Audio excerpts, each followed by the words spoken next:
인사드리겠습니다. 안녕하세요. 네.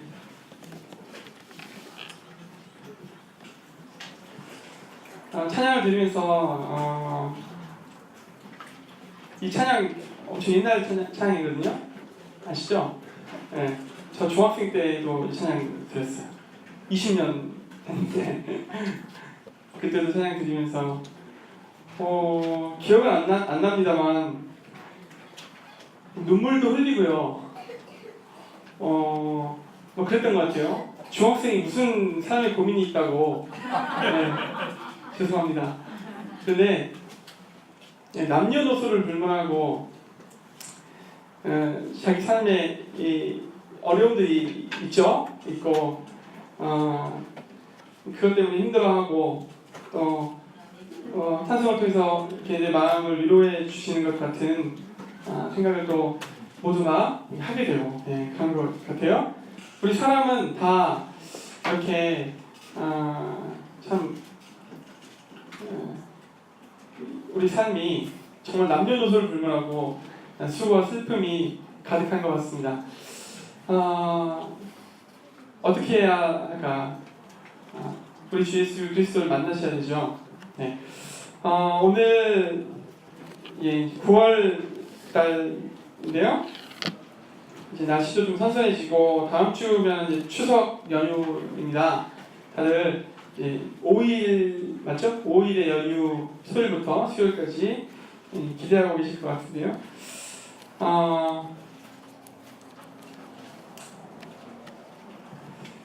네. 오늘 말씀은 먼저 성경을 읽고 시작하겠습니다. 요한복음 5장 5절로 9절 말씀을 먼저 읽겠습니다.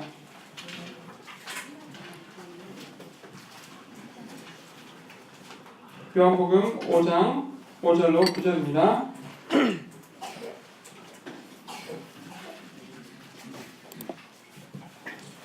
예.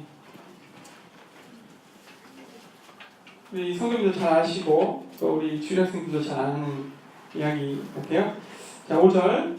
거기 38배 된 병자가 있더라. 예수께서 그 누운 것을 보시고 병이 벌써 오랜 줄 아시고 이르시되 네가 낫고자 하느냐. 병자가 대답하되 주여 물이 움직일 때에 나를 못에 넣어주는 사람이 없어 내가 가는 동안에 다른 사람이 먼저 내려가나이다. 예수께서 이르시되 일어나 네 자리를 들고 걸어가라 하시니 그 사람이 곧 나아서 자리를 들고 걸어가니라. 이날은 안식일이니.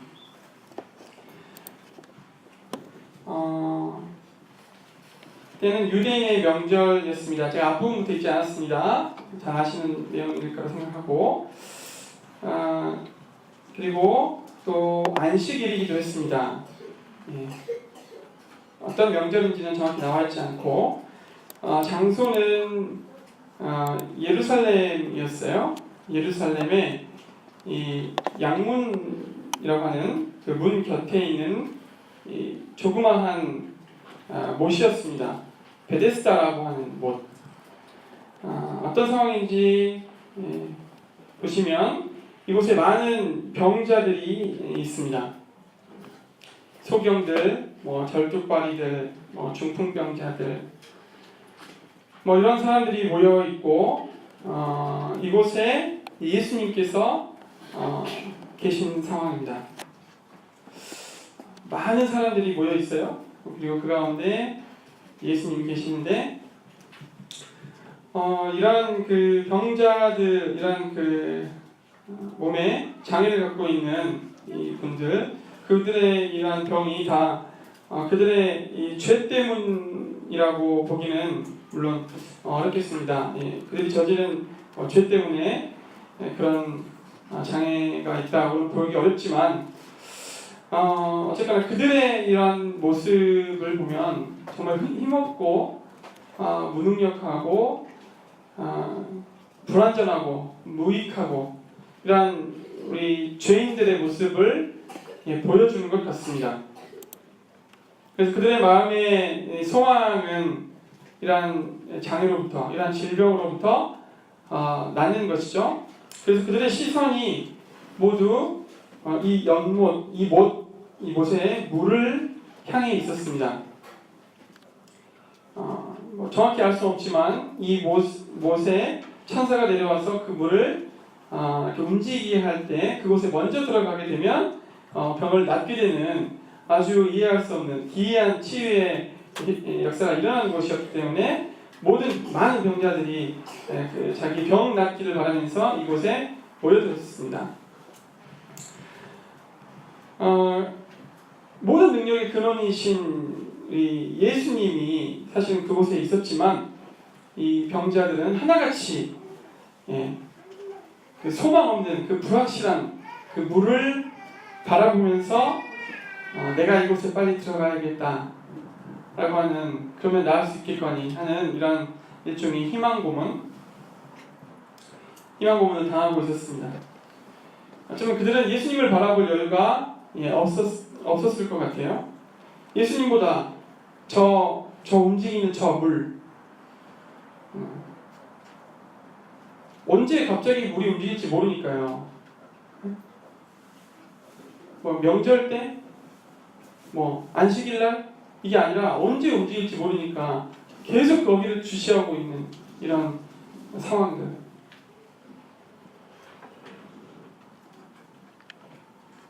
예수님보다 저 움직이는 물이 자신들에게 소망이었던 그 사람들의 상태를 우리가 봅니다.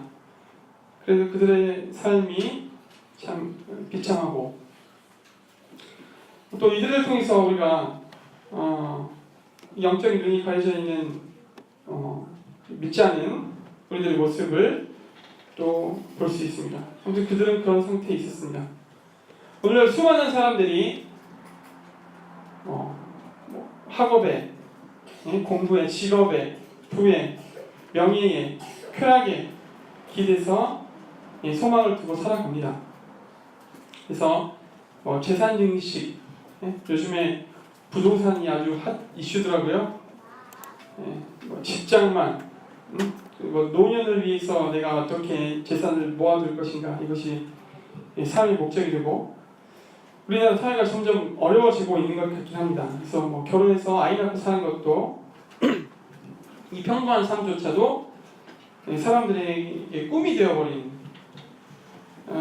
물론 그런 일들이 사람답게 살아가는 데 필요한 부분들이긴 하지만 그것이 존귀하게 창조된 우리 사람들의 꿈과 목표가 될 수는 없습니다. 나를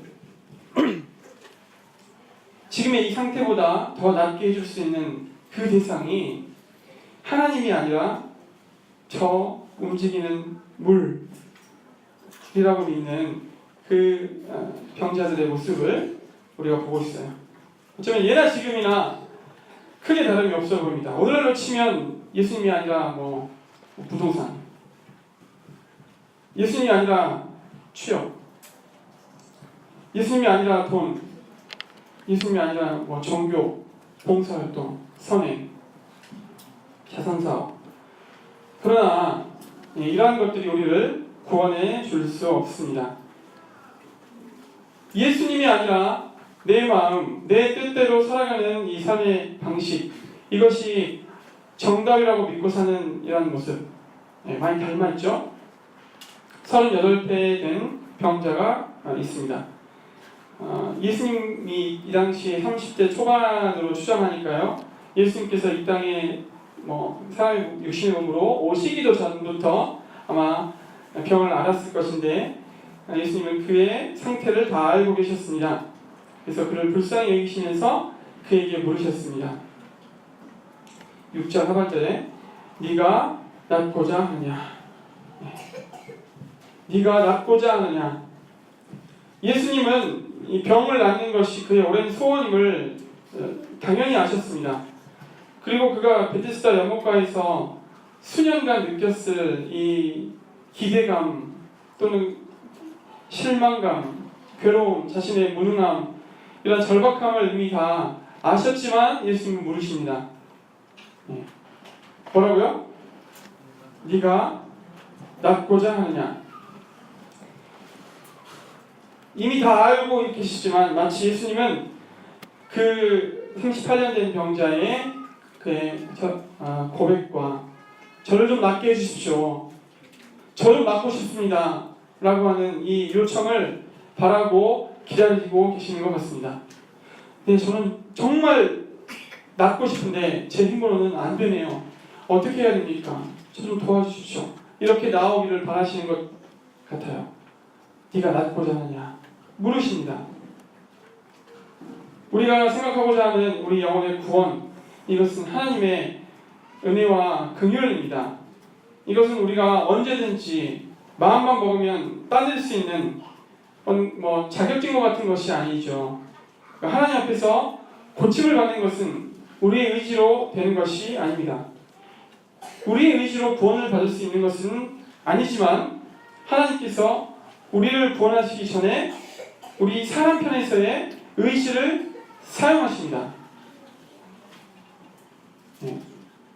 우리의 의지를 우리가 의지적으로 하나님 앞에 나오기를 바라시는 것입니다. 그것은 바로 저를 불쌍히 여겨주십시오. 저를 좀 도와주십시오. 저는 무능하고 가능성이 없습니다. 당신이 없으면 저는 안 됩니다. 당신이 도와주셔야 됩니다. 라고 요청하는 것입니다. 7절에 그의 그 애처로운 대답을 우리가 곰곰이 살펴보면 너무나 슬픈 상황이에요. 예. 아무도 나를 이 못에 넣어주는 사람이 없어서 내가 물이 움직이는 것을 보고 막 들어가려고 해도 다른 사람이 먼저 들어가 버립니다.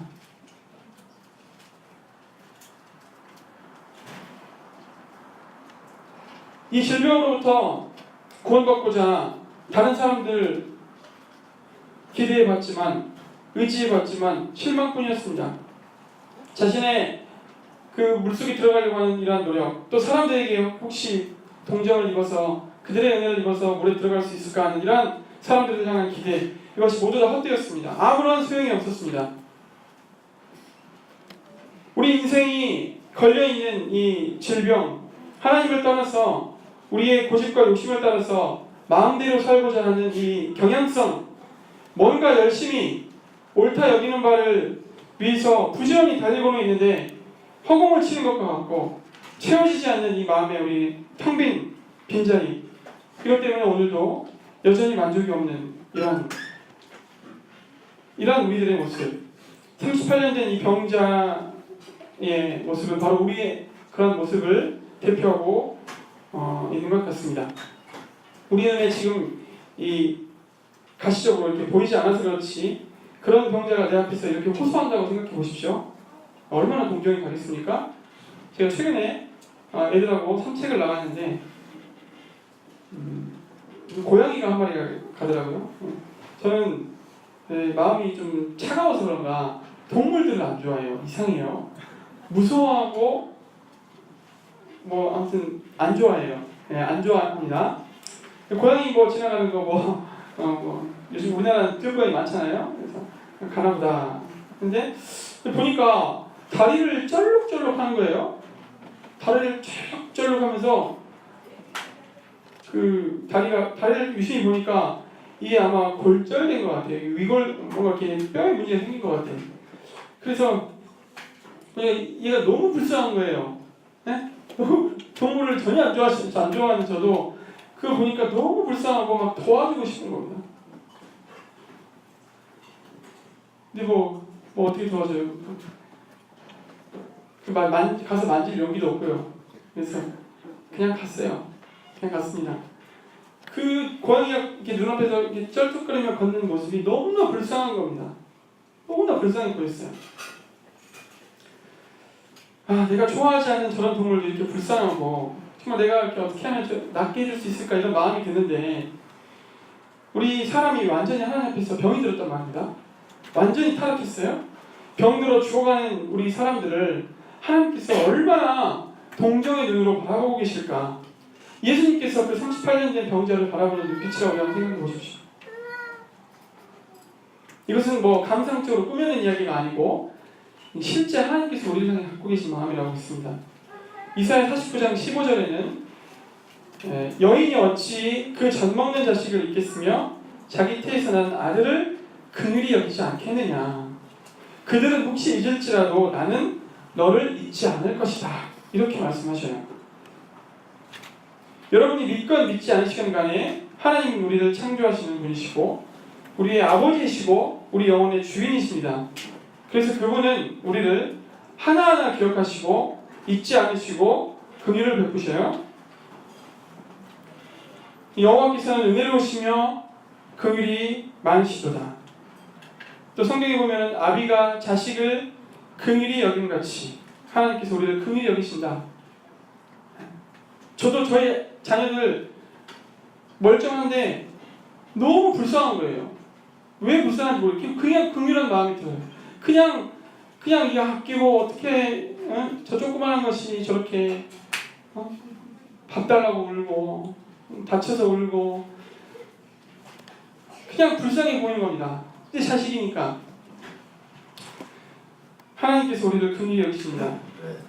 당신의 형상을 닮은 우리 인생들이기 때문에 하나하나를 보실 때 이와 같은 마음도 보고 계십니다.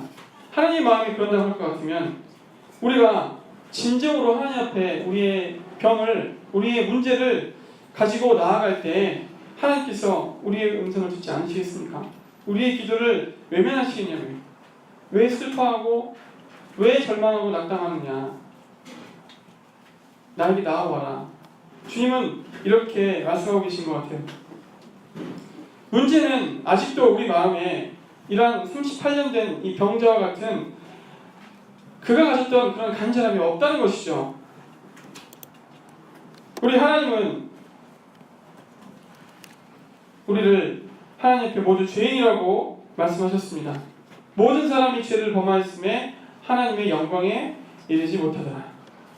내 백성이 두 가지 악을 행하였는데 그들이 생수에 그런 데는 나를 버렸고 터진 웅덩이를 팠다.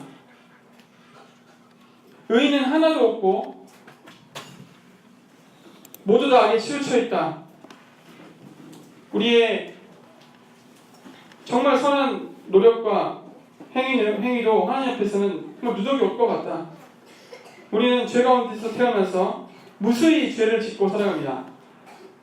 하나님은 우리가 하나님 앞에 죄인이라는 것을 깨닫게 되기를 바라시죠. 이 38년 된 병자와 같이 자신이 살아온 이 지난 삶이 모두 다 하나님 앞에 병들어 있었고 이제 여기서 벗어나고 싶습니다. 이렇게 요청하기를 바라십니다. 그래서 이사야 55장 7절에도 악인은 그 길을 불의한 자는 그의 생각을 버리고 여호와께로 돌아오라. 그리하면 그가 긍휼히 여기시리라. 우리 하나님께로 돌아오라. 그가 너그럽게 용서하시리라. 하나님 약속하시죠. 하나님은 긍휼의 하나님이십니다. 아비가 자식을 불쌍히 여김같이 여전히 우리를 향해서 참 긍휼한 마음으로 우리를 살피고 계시죠. 성도님들의 삶도 마찬가지실 겁니다. 나에게 돌아오라. 나에게 나아오라.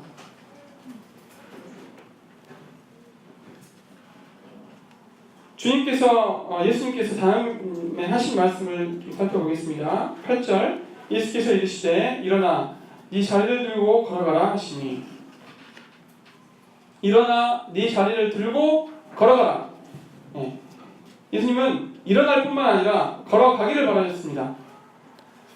주님의 은혜와 자비로 병이 나았는데 다시 주저앉아 버린다면 그 낫게 해주신 분의 마음이 좋지 않을 거예요.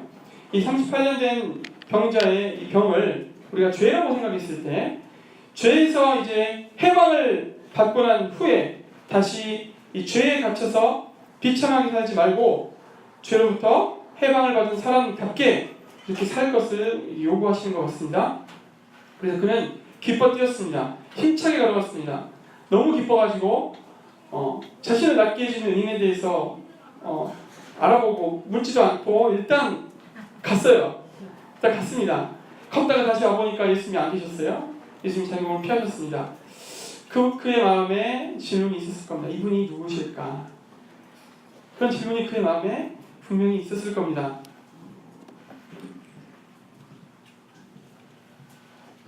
얼마나 황당하면서 기쁘겠어요? 예? 난데없이 어떤 분이 나타나셔가지고 예? 그것도 뭐 근사하지도 않고 초라하게 생긴 한 분이 나타나셔가지고 일어나 걸으라고 했는데 이 38년 동안 움직이지 않던데 다리가 이제 재기능을 하니까 뭐 얼마나 기쁘겠어요? 이거 꿈이야 생시야. 그런데 이제 문제는 이제 그때부터 시작되죠. 유대인 지도자들이 이제 그 뒤에 이야기입니다. 유대인 지도자들이 나타나서 이제 그 자기의 이 자리, 이 매트를 들고 이제 가는 그 사람을 불러 세우죠. 야, 안식일인데, 안식일 쉬는 날인데 아무것도 하면 안 되는 날인데 지금 이걸 들고 가는 것이 이게 옳은 일이냐? 이렇게 옳지 않다. 이렇게 정죄를 합니다. 그러자 그 병자가 나를 낫게 한 그분이 자리를 들고 가라고 하던데요. 이렇게 병을 낫게 할 그 정도의 능력을 가지신 분의 말씀이라면 그 순종하는 게 맞지 않을까요? 이런 마음을 가졌을지 모르겠어요. 그러면서 갔습니다. 그러자 그들이 묻죠. 너에게 자리를 들고 걸어가라 한 사람이 누구냐? 유대인들과 이 병자, 38년 된 이 병자 사이에 이 처음에 갈등이 이제 유대인과 예수님과의 사이의 그 갈등으로 이제 확대되었습니다. 이 유대인 지도자들은요, 그 38년 된 병자가 나왔으니까 놀라야 될 거 아니에요. 그죠? 놀라야 돼요. 그게 마땅합니다. 그런데 별로 놀라지 않았는지 모르겠어요. 그리고 오히려 조금 이해가 되지 않는 질문을 하면서 예수님을 정죄합니다. 자신들의 이 프레임에 가둬놓고 판단하고 정죄하는 거죠. 그래서 그들에게는 이 예수님이 누구인가에 대해서 판단할 때 이 사람의 병을 낫게 해준 그 존재가 누구인가에 대해서 판단할 때 자기들이 갖고 있는 이 생각과 그들이 살아온 이 경험, 자기들이 살아온 그 경험으로 축적된 보면 아집이죠. 그것이 더 중요한 거였어요. 그 상황과 그 문제의 본질을 보는 눈이 없는 거죠. 자신의 생각이 갇혀 있습니다. 혹시 여러분 가운데 여러분의 생각에 갇혀서 예수님을 오해하고 계시지는 않습니까? 예수님의 관심은 모든 사람이 구원을 받고 진리를 아는 데 이르기를 원하신다고 말씀하고 있습니다. 죄와 멸망으로부터 건짐을 받는 것이에요. 하나님과의 관계가 회복되어서 화평케 되는 것입니다.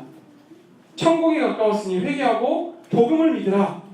내가 온 것은 양으로 생명을 얻게 하고 더 풍성하게 얻게 하려 합니다. 그래서 예수님은요, 우리에게 생명을 주기를 원하시는 거예요. 우리에게 뭘 막 요구하고 우리를 힘들게 하시려고 하는 것이 아니라 예수님 우리에게 생명을 주기를 원하시는 겁니다. 우리는 지금 이 생명에 관한 이야기를 하고 있어요. 어떻게 돈과 권력을 얻을까? 어떻게 더 많이 내 마음을 채워볼까? 부족함 없이 살아볼까? 어떻게 더 선을 쌓아서 사람과 또 어떤 절대자가 존재한다면 그분 앞에 인정을 받아볼까 하는 그런 이야기가 아닙니다. 그래서 우리는 지금 예수님을 증거하고 있어요. 왜냐? 그분이 바로 우리의 생명을 책임지시는 분이기 때문에 이 세상에서의 삶뿐만 아니라 죽음 이후에 영원한 세상에서의 삶에 대해서도 결정권을 쥐고 계시는 분이시기 때문에 그래서 예수님은 지금도 여전히 우리에게 여러 가지 형태로 말씀하고 계십니다. 교회를 통해서 또 여러분의 양심을 통해서 자연 만물을 통해서 나를 주목해라, 나를 보아라, 나를 만나라. 내 안에 진정한 문제의 핵심이 있다. 해결의 방법이 있다. 중요한 것이 있다. 이 세상은요, 이 문제 해결의 핵심을 보지 못하게 합니다. 핵심을 벗어나서 주변을 맴돌게 하는 거예요. 예수님을 수단 삼아서 내가 원하는 것을 얻어봐라. 응? 예수님이라는 이 생명보험 하나 넣어놓고 너 마음대로 한번 살아봐라. 이러는 것입니다. 주님은 우리가 그런 마음으로 접근해서 우리가 우리 마음 가운데 영접할 수 있는 분이 아닙니다. 예수님에 대해서 듣고 우리가 지식적으로, 논리적으로 우리가 그분에 대해서 설명할 수 있다고 해서 그것이 예수님을 영접하는 것이 아닙니다. 구원이 아닙니다. 성령께서 임하셔야 되죠. 성령님은 하나님이십니다. 하나님은 우리의 중심을 감찰하십니다. 성령께서 하나님이시라면, 그 하나님이 우리의 중심을 감찰하시는 분이라면 그분이 어떤 분에게 임하시겠어요? 네? 어떤 분에게 임하시겠냐고요? 어떤 분에게 찾아가서 자신을 계시해 주시겠냐고요? 당신을 보여주시고 예수님을 믿게 해주시겠냐고요? 어떤 분에게? 그것은 바로 그분을 간절히 찾는 자예요. 엄밀히 말하자면 우리는 행복한 삶을 살기 위해서 예수님을 찾는 것이 아닙니다. 예수님을 행복의 어떤 수단으로 삼으려 해서 그분을 받아들일 수가 없어요. 받아들인다고 착각할지 모르겠지만 받아들일 수가 없는 거예요. 이것은 하나님의 역사이기 때문에, 우리에게 속지 않으시기 때문에. 예수님을 찾으면 행복한 삶이 따라오는 것이죠. 우리가 지옥 안 가려고 예수님을 붙잡는 것이 아닙니다. 물론 그 말도 맞겠지만 그렇다면 지옥 안 가니까 이제 내 마음대로 살아도 되는 겁니까? 아니죠. 예수님께서 나를 붙잡아 주셔서 그분을 영접하게 되었을 때, 그래서 그분이 나의 소유가 되고 나도 그분의 소유가 되었을 때 지옥을 피하는 것은 이건 덤이죠. 엄밀히 말해서 우리는 예수님 당신이 진정 하나님의 아들이시고 나의 주인이시고 나는 당신의 소유입니다. 바로 이 자리가 저의 합당한 위치이고 창조주 하나님과 피조물인 저의 마땅한 바른 관계입니다. 저는 저의 것이 아니라 당신의 것입니다. 저는 당신의 소유이고 당신은 이제 제 안에 계십니다. 당신은 저의 전부입니다. 이렇게 고백하는 것이 저의 진정한 소원이기를 바랍니다. 이것이 저의 진실이기를 바랍니다. 그래서 예수님을 듣고 우리가 알고 믿는다는 것은 실은 그렇게 작은 일이 아니다. 그렇게 간단하고 단순한 오늘 이거 선택했다가 내일은 저거 선택하고 이런 수준의 것이 아니라는 거예요. 예수님에 대해서 몇 가지 우리가 사실 알고 그분에 대해서 믿어주는 것이 아닙니다. 이분은 우리의 전부가 되는 것입니다. 그분은 진실로 하나님의 아들이시고 예수님의 죽음이 바로 나를 위한 죽음이라는 것을 진정으로 고백하는 것입니다. 이 사실을 알 뿐만 아니라 그것이 갖는 의미에 대해서도 우리는 진지하게 접근해야 됩니다. 그래서 이제는 내가 내 삶의 중심이 아니고 나의 왕, 나의 주인이신 하나님, 우리 주 예수 그리스도, 그분이 나의 중심이시라는 이 생각을, 이러한 심각하고 정말 분명한 동의를 우리가 한 것입니다. 또 하셔야 됩니다. 내가 이제 그리스도와 함께 십자가에 못 박혔구나. 이제 내가 더 이상 이제 내가 사는 것이 아니구나. 내 안에 그리스도께서 사시는 거구나. 이제 이 생명이 내 것이 아니구나. 주님 당신 것이군요. 이제 우리 주님의 영광을 위해 사는 것이 당연하군요. 그렇게 살지 못할 때 내 마음이 괴롭고 하나님으로 인해서 기뻐하고 슬퍼하고 즐거워하는 이러한 삶, 그분의 통치를, 그분의 제한을 받는 이것을 즐거워하는, 기꺼이 그런 삶을 살아가는 이러한 삶을 우리 주님은 지금 요구하고 계십니다. 어렵게 보이고 불가능할 것 같이 보입니다. 우리는 무익하고 무능하기 때문에. 그래서 어떻게 하라는 거예요? 주님 앞에 나오시라는 거예요. 주님 도와달라고 요청하시라는 말입니다. 주님 앞에 기도를 드리시란 말입니다. 주님 앞에 왜 기도를 드리시지 않습니까? 38년 된 병자가 저 이렇게 그동안 너무 힘들었습니다 라고 자기의 중심을 고백한 것밖에 없었습니다. 그때 그가 은혜를 입었어요. 주님은 여전히 우리에게 같은 마음으로 정말 아비가 자식을 긍휼히 여긴 같이 긍휼한 마음으로 우리를 살피고 계십니다. 우리가 나오기를 바라고 계시는 거예요. 그분 앞에 우리가 나아간다면, 나아간다는 것은 우리가 우리 마음을 들여서 진심으로 하나님 앞에 기도를 드린다는 겁니다. 특별한 것이 아닙니다. 그렇게 한다면 주님께서 자신을 계시해 주시는 거예요. 비춰 보여주십니다. 하나님에 대한 확신을 주시고 내가 지금 구원을 받았는가 하는 이 문제에 대한 확신을 주시는 거예요. 구원의 확신을 갖게 해주시는 겁니다. 네, 요한복음 5장에 다시 돌아오겠습니다. 예수님께서 이 안식일의 병을 고치셨고 또 유대인들이 이제 예수님이 그 자신들의 이 생각에 이 프레임 안에서 자신들의 기대와 요구에 맞지 않다고 생각하자 예수님을 핍박했죠. 그러자 예수님께서 이렇게 자신을 방어하십니다. 17절 예수께서 그들에게 이르시되 내 아버지께서 이제까지 일하시니 나도 일한다 하시매. 내 아버지께서 일하시니까 나도 일한다. 우리 아버지 하나님이 내 아버지신데 내 아버지가 지금도 이 병자들의 아픔을 헤아리시고 낫기를 원하시기 때문에 나도 이 일을 행하는 것이다 라고 그들에게 말씀을 하십니다. 그러자 예수님들이요, 유대인들이요 예수님을 더 이제 미워하죠. 안식일을 어길 뿐만 아니라 하나님을 감히 하나님을 자신의 아버지라고 하면서 그 말이 무슨 의미냐면 하나님과 자신을 동등하게 삼은 거예요. 내가 하나님이다라고 말씀하신 겁니다. 이게 그러니까 이 격분한 거죠. 뭐야? 자기가 하나님의 아들이라고 어떻게 하나님을 아버지라고 할 수 있는가? 아버지가 일하시니 자기도 일한다? 아버지처럼 자신도 같은 일을 한다? 정말 부글부글 끓었습니다. 그래서 그들에게 예수님께서 자신이 왜 하나님의 아들인지, 내가 왜 하나님과 동등한지 설명해 주십니다. 그 다음부터요. 19절부터 보시겠습니다. 왜 하나님의 아들이신지.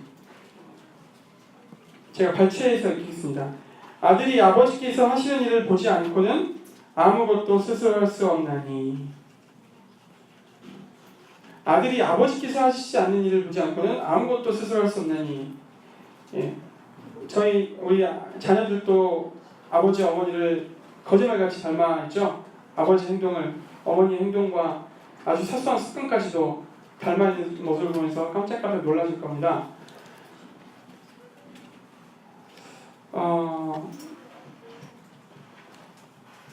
예수님께서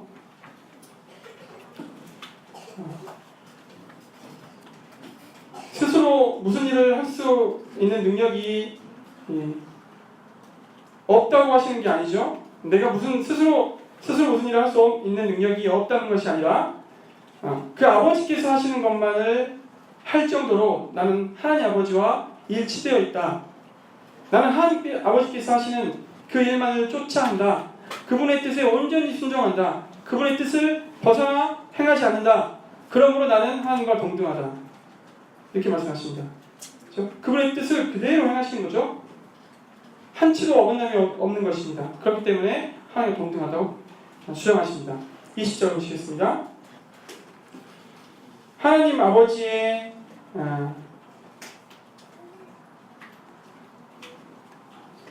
아버지께서 아들을 사랑하셔서 자기가 행하시는 것을 다 아들에게 보이시고 자기가 행하시는 것을 다 아들에게 보이신다. 하나님 아버지 하시는 일을 아들에게 보여주신다고 했습니다. 그래서 나도 그런 일을 할 수 있는데 너희가 지난번에 본 38년 된 병자를 걷게 한 것도 바로 그렇다. 아버지께서 나에게 그분이 하신 일을 보이시기 때문에 내가 그런 일을 할 수 있었고 하는 것이다. 그런데 앞으로 너희가 더 큰 일을 보게 될 것이다. 따라서 나는 하나님과 동등하다. 하나님 나의 아버지시다. 21절 아버지께서 죽은 자들을 일으켜 살리신 것 같이 아들도 자기가 원하는 자들을 살리시느니라. 아버지께서 죽은 자들을 일으켜 살리신 것 같이 아들도 자기의 원하는 자들을 살린다. 하나님은 살리는 일을 하십니다. 우리 주님도 우리를 살리기 위해 오셨습니다. 하나님께서 죽은 자들을 살리는 능력을 베푸신 것 같이 나에게도 그러한 권한과 능력이 있다. 너희들이 앞으로 그걸 보게 될 것이다. 그래서 나는 하나님과 동등하다. 그 어느 누가 자기 자신에 대해서 이렇게 선포할 수 있겠어요? 22절 아버지께서 아무도 심판하지 아니하시고 심판을 다 아들에게 맡기셨다. 심판은 누가 하실 수 있냐면 모든 것을 다 하시고 완전히 공의로우신 하나님만이 하실 수 있는 거죠. 근데 그 심판을 누구에게 맡기셨는가? 바로 나에게 맡기셨다. 그래서 나는 하나님과 동등하다. 그분은 거룩하실 뿐만 아니라 완전한 지식을 갖고 계시기 때문에 사람의 생각과 마음의 뜻을 가릴 수 있는 분이십니다. 23절 모든 사랑으로 아버지를 공경하는 것 같이 아들을 공경하게 하려 하심이라. 아들을 공경하지 아니하는 자는 그를 보내신 아버지도 공경하지 아니하니라. 나를 공경하지 않는 너희는 곧 하나님을 공경하지 않는 자일 뿐이다. 나 예수 바로 곧 하나님이다 라고 하는 선포이십니다. 좀 빨리 왔고요. 24절 보시겠습니다. 여러분 많이 잘 아시고 들어보셨으면 구절인데 함께 읽어보겠습니다. 시작.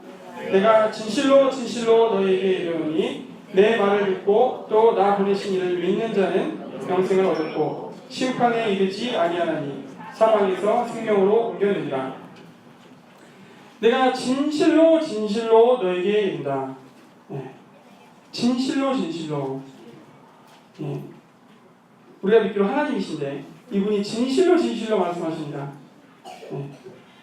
여러분도 누군가에게 여러분의 진정을 얘기할 때 진짜야 이거 진짜야 말씀하시죠. 진실로 진실로 말씀하십니다. 내 말을 듣고 내 말을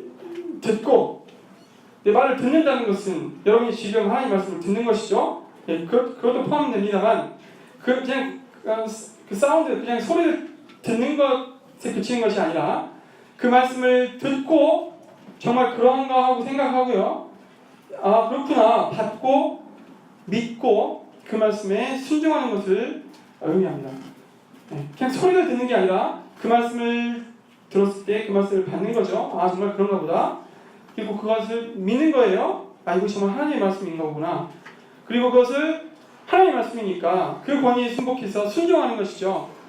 그래서 많은 사람들이 듣고는 있지만 그 복음에 순종해서 회개함으로 예수님을 자신의 구주와 주님으로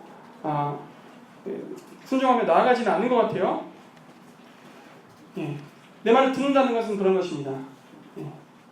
이 질문 앞에 여러분 진지하게 물어보셔야 되는 거예요. 자기한테 나는 이 하나님, 이 예수님을 어떻게 지금 믿고 알고 있는지에 대해서 진지하게 물으셔야 되는 겁니다.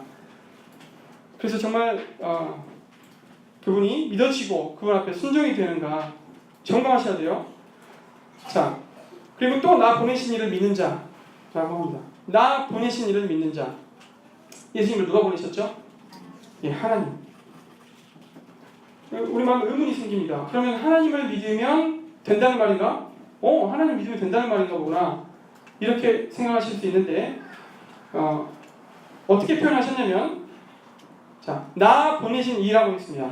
나 보내신 이. 그러니까 어떤 분들은요 신을 믿어요. 신의 절대자의 존재를 믿습니다. 또 하나님 그분이 하나님이라고 얘기를 해요. 하나님이 만들었지 세상을. 그러면서도 이 예수님에 대해서 관심을 갖지 않으신 분들이 있어요. 그런 분들 하나님 믿는 거니까 이걸 우리가 말씀을 전했을 때 그 말씀을 들었고 하나님 믿었으니까 하나님 믿고 있으니까 그분은 거듭난 거냐 구원받은 거냐라고 할 때 그럴 수 없다는 거죠. 바로 나 보내신 자.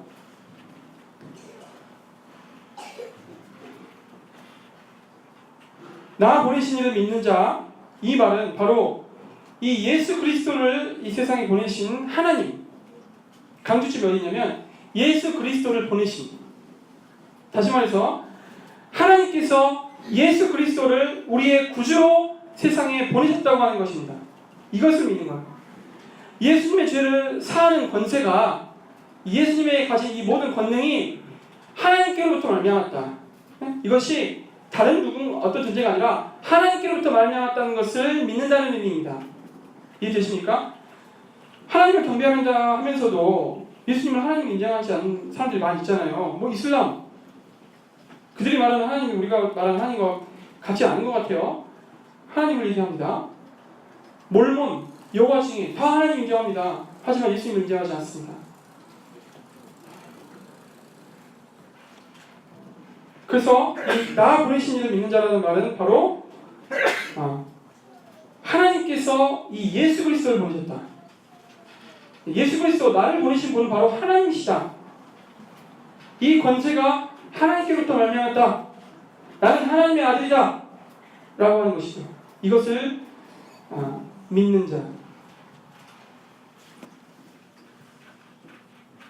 그에게는 하나님께서 영생을 약속하셨고 죽음 이후에 분명한 심판이 있습니다. 네, 더 설명하지 않겠습니다. 심판이 이르지 않는다고 선언하셨고 사망의 생명으로 이미 옮겨졌다고 선포하십니다. 네, 우리가 이미 사망에서 생명으로 옮겨졌다. 그래서 그러한 사람에게 어떠한 결과가 주어지는지 영생과 심판이 이르지 아니함과 사망에서 생명으로 옮겨진. 자, 25절로 한번 보실까요? 25절도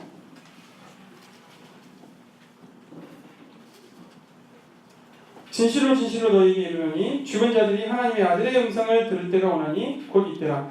듣는 자는 살아나리라. 네. 죽은 자들이 지금 그 앞에 예수님을 대적한 이 유대인들은요 다 죽은 자들인 거예요. 예수님의 안목에서요. 네. 우리가 예수님을 알지 못하면 다 죽은 자입니다. 죽은 자들이 이제 너희들은 하나님의 음성을 들을 때가 올 것이다. 근데 그것이 바로 지금이야. 지금이다. 이 말이 무슨 말이냐면 하나님의 아들, 내가 하나님의 아들이라는 거예요. 나의 음성이 곧 하나님의 음성이다라는 것입니다. 나의 말을 듣는 자는 살아날 것이다라고 지금 그들에게 선포하고 있습니다. 그들이 알아들었을지는 모르겠어요. 네. 그 뒤로 이제 쭉 예수님께서 자신에 대한 증거가 있다라고 하시면서 자신이 스스로 자신을 증거하십니다. 요한의 증거를 또 이야기하시고 하나님의 증거를 이야기하시고 또 하나님께서 나를 통해서 이루시는 이러한 여러 가지 놀라운 기적과 기사들을 너희가 보고 있지 않느냐. 이것이 하나님께서 이것이 내가 하나님 증거이다. 하나님께서 나에게 허락하신 이 권한을 허락하셨다는 것을 너희들이 지금 보고 있는 것이다 라고 하는 이 이야기를 하고 계십니다. 자신이 하나님이시라는 것을 증거하고 계십니다. 그러면서 39절 좀 제가 하겠습니다. 39절 보시겠습니다. 예, 39절 한번 읽어보겠습니다. 같이 39절 시작. 성경에서 영생을 얻는 줄 생각하고 성경을 연구하거니와 이 성경이 곧 내게 대하여 증언하는 것이라. 이게 지금 누구한테 하시는 말씀이냐면 이 앞에 있는 유대인들에게 하시는 말씀이에요. 자신을 막 핍박하고 정죄하고 책잡으려고 하는 이 사람들에게 하시는 말씀입니다. 네. 너희들이 성경을 열심히 연구하고 거기에 정말 자신을 걸고 있구나. 이거 여기에 영생이 있다는 것을 너희가 알고 있구나. 이거 유대인들이 하신 말씀이에요. 그들을 향한 근데 칭찬과 격려가 아니에요. 일부 칭찬도 있어요. 네. 너희가 정말 성경을 열심히 읽고 이때 말하는 성경은 모세오경을 중심으로 한 구약입니다. 구약. 이때 신약 성경이 없는 상태이기 때문에 구약입니다. 그래서 너희들이 정말 성경을 열심히 연구하고 읽고 있구나. 성경에서 영생을 얻는다고 너희가 알고 있구나. 그래, 그것이 맞다. 참 잘하고 있다. 하지만 너희 이 사실을 알고 있느냐? 이 성경이 곧 나에게 대하여 증언하는 것이라는 사실을 이렇게 물으시는 거예요. 지금 너희가 성경에서 영생을 얻을 줄로 생각하고 성경을 열심히 연구하고 있구나. 정말 잘하고 있다. 그런데 너희 이거 아니? 이 성경이 다른 게 아니라 나에게 대해서 증거하고 있다는 사실을 너희가 알고 있니? 너희는 모르고 있잖니.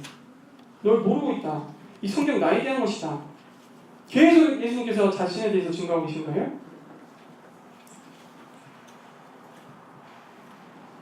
이 성경이 곧 내게 대하여 증언하는 것이다.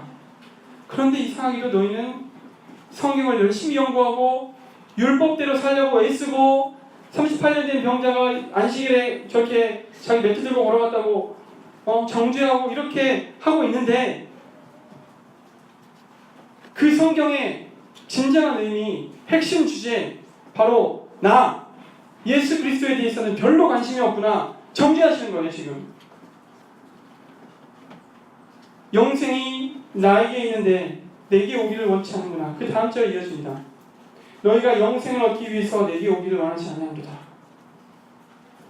너희가 영생을 얻기 위해서 나에게 오지 않고 너희가 만들어 놓은 법, 규율, 너희가 만들어 놓은 무엇인가 그걸로 너희는 하나님 앞에 가려고 하는구나.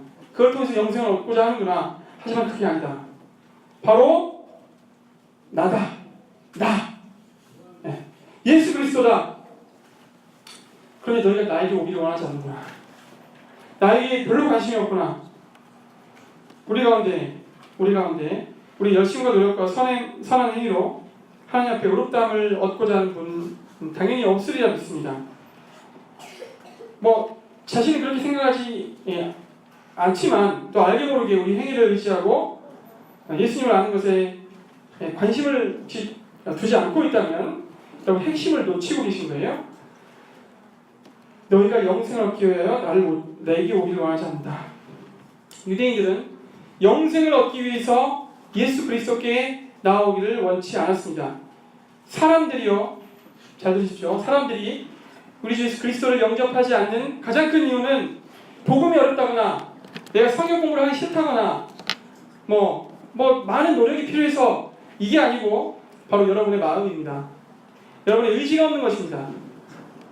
예수님께 여러분이 오기를 원치 않으시는 겁니다. 예수님보다 여러분의 죄를 더 사랑하고 있는 것입니다.